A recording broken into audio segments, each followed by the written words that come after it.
नमस्कार, KP college के online platform पे एक बार फिर से आप सभी का स्वागत है। हम लोग बीए फर्स्ट ईयर की क्लासेस कंटिन्यू कर रहे हैं, जिसमें हम लोग आज पहुंच चुके हैं अपने जो लास्ट यूनिट है, 5th यूनिट पे पहुंच चुके हैं। और हमारे जो 4 यूनिट है, हम लोग 4 यूनिट के बारे में पढ़ चुके हैं। तो हम लोग एक बार फिर से देख लेते हैं। यूनिट फर्स्ट में हम लोगों ने बात की थी जो गृह विज्ञान की परिभाषा होती है, यानी कि गृह विज्ञान का इंट्रोडक्शन होता है, उसके बारे में हमने बात की थी, यानी कि हमने इंट्रो पढ़ा था।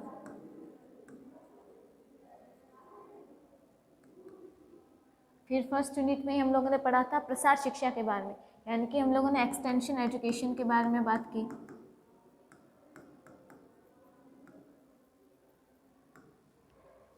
फिर यूनिट सेकेंड में हमने जो बालक का विकास होता है, यानी कि हम लोगों ने डेवलपमेंट के बारे में बात की थी, लाइफ स्पैन डेवलपमेंट के बारे में बात की, जीवन काल के बारे में।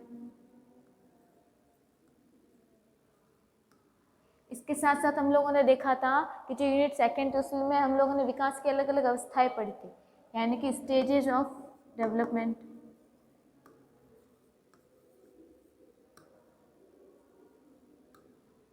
फिर हम लोगों ने देखा था थ्योरीज देखी थी, यानी कि विकास के सिद्धांत देखे थे, थ्योरीज ऑफ डेवलपमेंट। ये सभी बात की थी हम लोगों ने यूनिट सेकेंड में। फिर यूनिट थर्ड रिलेटेड थी फूड एंड न्यूट्रिशन से, यानी कि खाद्य और पोषण से संबंधित थी। इसमें हम लोगों ने देखा था जो अलग अलग तरीके के पोषक तत्व होते हैं, 6 पोषक तत्वों के बारे में बात की हमने।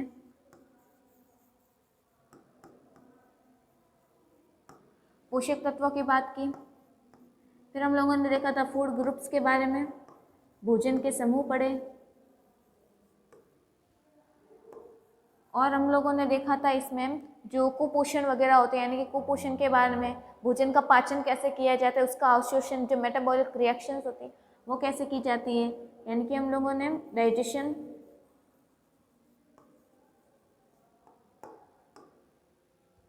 एब्जॉर्प्शन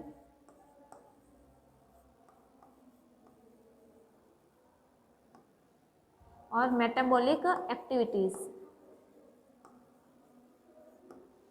इनकी बात की। इनके साथ साथ हमने देखा था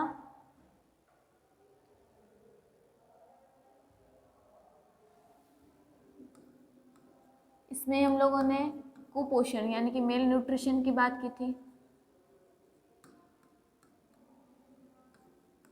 हम लोगों ने आरडीए के बारे में पढ़ा था। ये सारी चीज़ें हम लोगों ने पढ़ी थी यूनिट थर्ड के अंतर्गत। फिर हम लोगों ने यूनिट फोर्थ रिलेटेड थी फाइबर और फैब्रिक।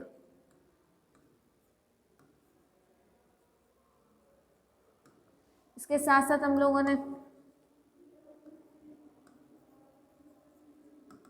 बुटीक, फैशन से रिलेटेड बात की। इसके साथ ही हम लोगों ने देखा था जो अलग अलग तरीके के बॉडी फीचर्स होते हैं,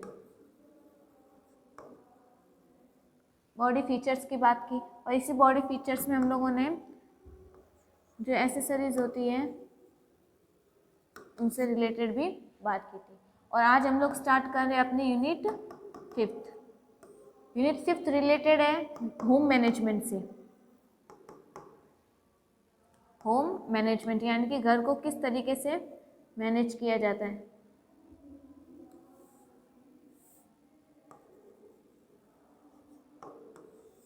घर को मैनेज करने के लिए हम क्या क्या तरीके अपनाते हैं, इसमें हम लोग पढ़ेंगे इसकी प्रोसेस के बारे में।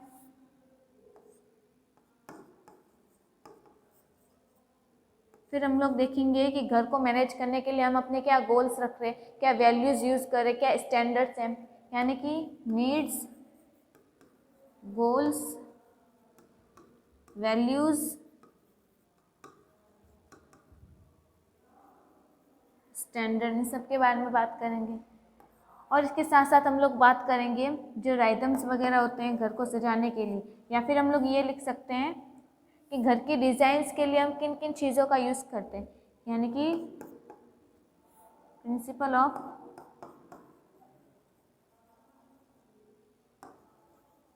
डिज़ाइन।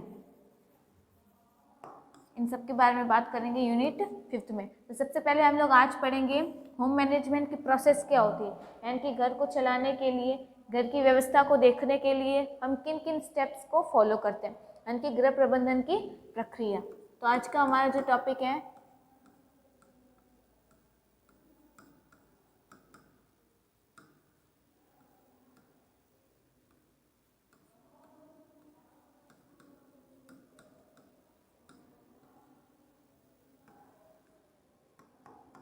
गृह प्रबंधन की प्रक्रिया, यानी कि घर को मैनेज करने के लिए हम किस प्रोसेस का यूज़ कर रहे हैं। तो हम जब किसी भी चीज़ को करते हैं या फिर किसी भी कार्य को करना शुरू करते हैं, उसके लिए पहले से हम क्या करते हैं, उसकी प्रोसेस बना के रखते हैं, यानी कि उसकी प्रक्रिया देखेंगे, यानी कि किन स्टेप्स को फॉलो करते हुए हमें क्या काम करना है।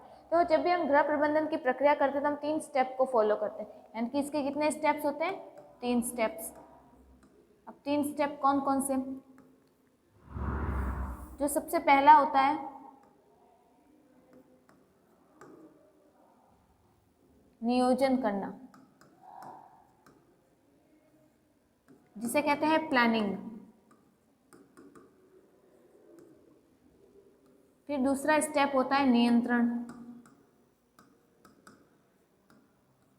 जिसे कहते हैं कंट्रोलिंग।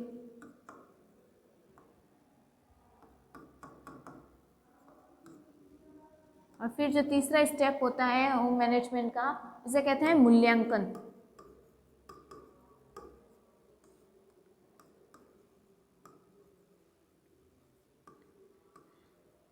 इवैल्यूएशन।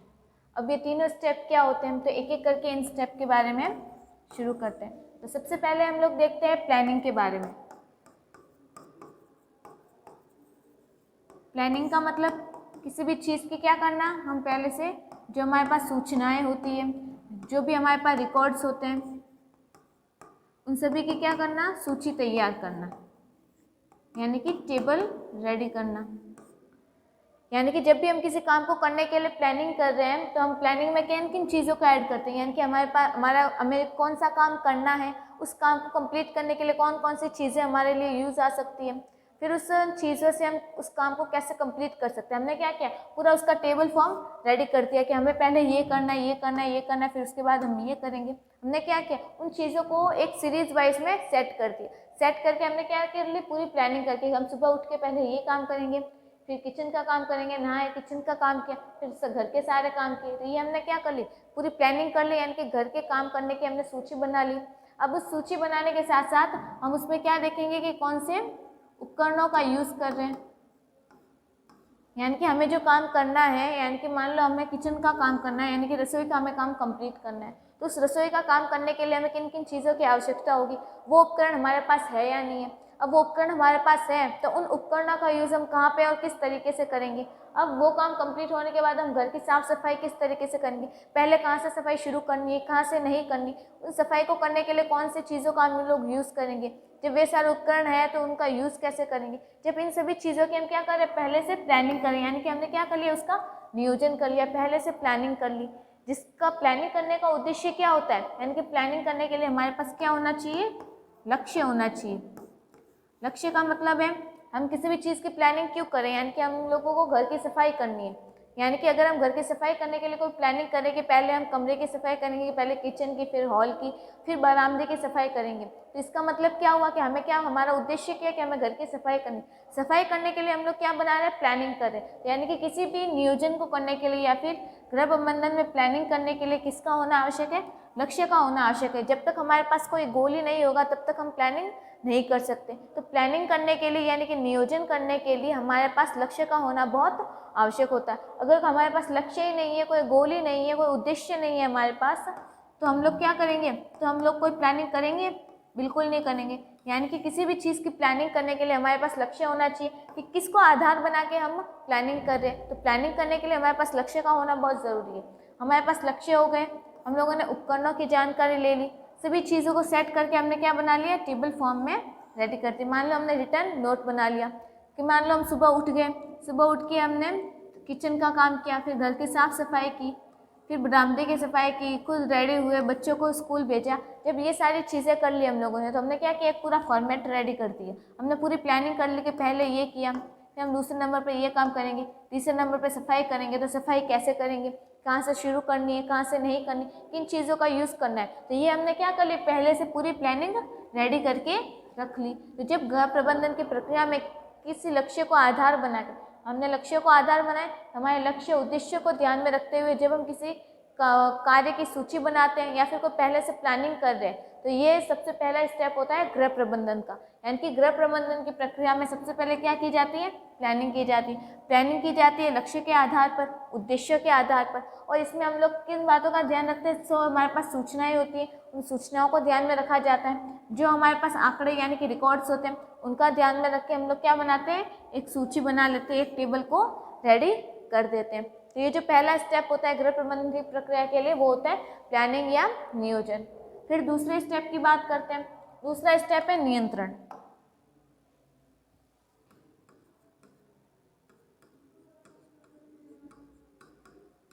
नियंत्रण यानी कि कंट्रोलिंग। अब कंट्रोलिंग का मतलब किसी भी चीज़ को कंट्रोल करना, उस पर ऑब्जर्वेशन रखना कि वो काम हो रहा है या नहीं हो रहा। मान लो हमने कोई प्लानिंग कर ली, हमने प्लानिंग की सफाई के लिए, हमारा उद्देश्य क्या हो गया, सफाई। हमने सफाई को ध्यान में रखते हुए यानी कि अपने लक्ष्य को ध्यान में रखते हुए इसकी हमने क्या की, प्लानिंग कर ली। हमने प्लानिंग तो कर ली, अब उस प्लानिंग को क्या करेंगे, एग्जीक्यूट करेंगे, यानी कि उसको फॉलोअप में लाएंगे। यानी कि हमने जो रिकॉर्ड बनाया था कि पहले हम रूम की सफाई करेंगे, फिर हम लोग किचन की सफाई करेंगे, फिर हॉल की सफाई करेंगे, फिर बरामदे की सफाई करेंगे। तो हमने क्या किया, एक पूरी सारणी, एक टेबल फॉर्म रेडी कर दिया। हमें क्या करना है, अभी हमने जो टेबल फॉर्म तैयार करके प्लानिंग की थी, उस प्लानिंग को एग्जीक्यूट करना है। यानी कि इसमें हम लोग क्या करते हैं, हमने जो भी प्लानिंग की थी उसको रियल में अप्लाई करते हैं। अब उस चीज़ को रियल में अप्लाई करते हुए हमें उस पर क्या रखना है, एग्जीक्यूट करने के साथ साथ उस पर कंट्रोलिंग भी रखना है, यानी कि कंट्रोल रखना है। अब कंट्रोल कैसे रखना है, मान लो हमने सफाई करने के लिए जो कपड़े थे, जो गंदे या मैले कपड़े थे, उनको मशीन में डाल दिए। ठीक है, कहाँ डाल दिए, मशीन में डाल दिए। अब हमने जब कपड़ों को मशीन में डाल दिए तो हम उसी की निगरानी में तो बैठेंगे नहीं। जब हमने कपड़ों को मशीन में डाल दिया तो इसके साथ साथ हम कोई और काम करने लग जाएंगे। मान लो झाड़ू निकालने लग जाएंगे, तो ऐसा तो नहीं होगा कि कपड़े मशीन में डाल के वो धुली रहे, सुबह डाले तो शाम तक वो उसके अंदर ही पड़े, हम लोग उस पर ध्यान नहीं रखते। यानी कि जब भी हम कपड़ों को मशीन में डालते हैं तो कपड़ों को मशीन में डालने के बाद हम कोई और काम भी करें तो वापस आके क्या करते हैं, चेक करते हैं कि मशीन में काम हो रहा है या नहीं हो रहा।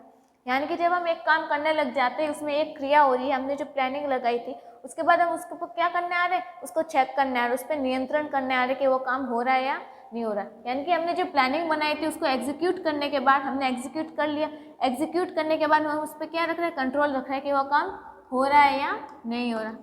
यानी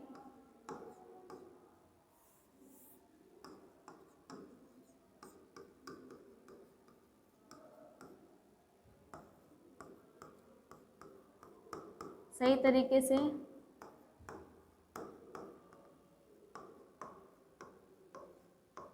हो रहा है या नहीं।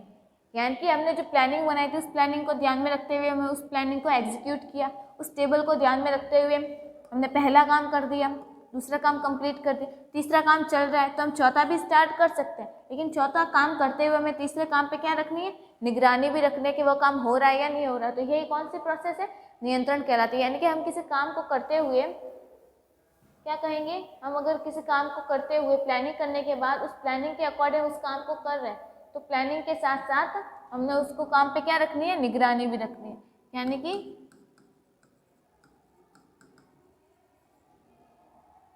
प्लानिंग के अनुसार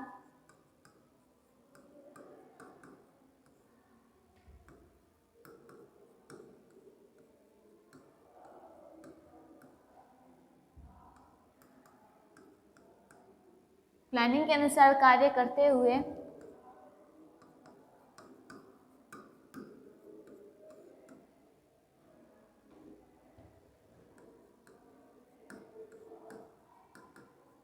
नियंत्रण रखा जाना कि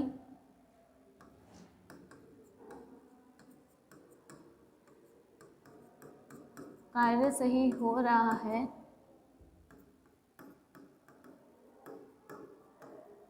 या नहीं। यानी कि इसमें हम लोग क्या देखते हैं,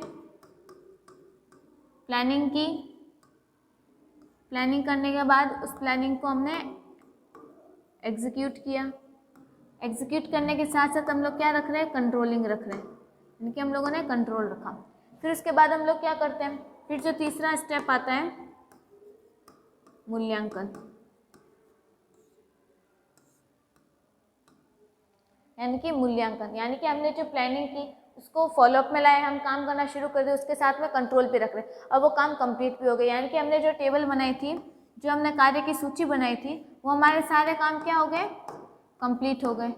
हमने एक एक करके कंट्रोलिंग भी की उस पर और सारे काम कंप्लीट भी हो गए। अब हम क्या करेंगे, उन कार्यों का मूल्यांकन करेंगे, यानी कि हमने जो सूची बनाई थी उसके अनुसार काम हुआ है या नहीं, अगर हुआ है तो कितना % सही हुआ है, नहीं हुआ तो कितना बाकी रह गया। यानी कि मूल्यांकन का मतलब क्या होता है, स्कूल में भी जो एग्ज़ाम वगैरह होते हैं वो भी क्या एक तरीके का मूल्यांकन है। किसके लिए किया जाता है, यानी कि पूरे साल हमने जो पढ़ाई की है हमें कितना याद है, हमें याद है तो हमने कितना लिखा है, हमारे मार्क्स कितने हैं। तो ये सब मूल्यांकन के द्वारा क्या करते हैं, हम लोग अपने आप को आंकते हैं, यानी कि हमने कितना पढ़ा है, हमने कितना प्राप्त किया, हमने कितना ज्ञान लिया है, इन सभी चीज़ों के द्वारा हम क्या करते हैं, मूल्यांकन करते हैं। तो उसी तरह हमने क्या किया कि हमने जितने इस काम की सूची बनाई थी, हमने जो अपने लक्ष्य रखे थे वह लक्ष्य कितने पूरे हुए, अगर नहीं हुए तो कितने नहीं हुए, अगर नहीं हुए तो नहीं होने का रीज़न क्या है, ये सारी चीज़ों का जब हम पता लगाते हैं तो वो क्या कहलाता है, मूल्यांकन के अंतर्गत आता है। तो यानी कि जब भी हम मूल्यांकन की बात करते हैं तो मूल्यांकन में हम किन चीज़ों को देखते हैं,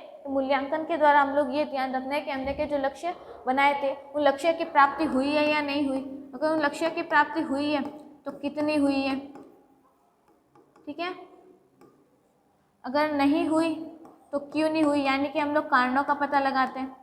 अगर हम इन सभी बातों का ध्यान रखते हैं तो ये सारी चीज़ें प्रोसेस कहलाती हैं मूल्यांकन के अंतर्गत। लेकिन ये जो मूल्यांकन किया जाता है ये मूल्यांकन 2 तरीक़ों से किया जाता है।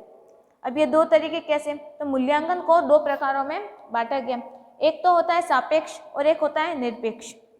सापेक्ष में हम लोग बात करते हैं कि हमने जो लक्ष्य बनाए थे वो लक्ष्य की प्राप्ति कितनी हुई, और निरपेक्ष में हम लोग बात करते हैं कि अगर हमने कोई प्राप्ति की है तो उसमें कारण क्या रहा, यानी कि अगर प्राप्ति नहीं हुई, अगर प्राप्ति हुई है तो कितनी हुई। तो ये बात तो करेंगे हम सापेक्ष मूल्यांकन के अंतर्गत।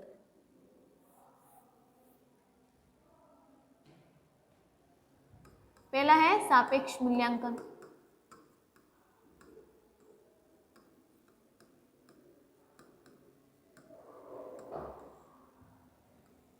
सापेक्ष मूल्यांकन में हम लोग देखते हैं कि हमने जो योजना बनाई थी, यानी कि हमने जो नियोजन किया था, जो प्लानिंग की थी, वो कितना प्रतिशत सफल हुई, यानी कि वो कितनी सफल हुई है। अगर ये मूल्यांकन कर रहे हैं तो वो होता है सापेक्ष मूल्यांकन, और दूसरा होता है निरपेक्ष मूल्यांकन।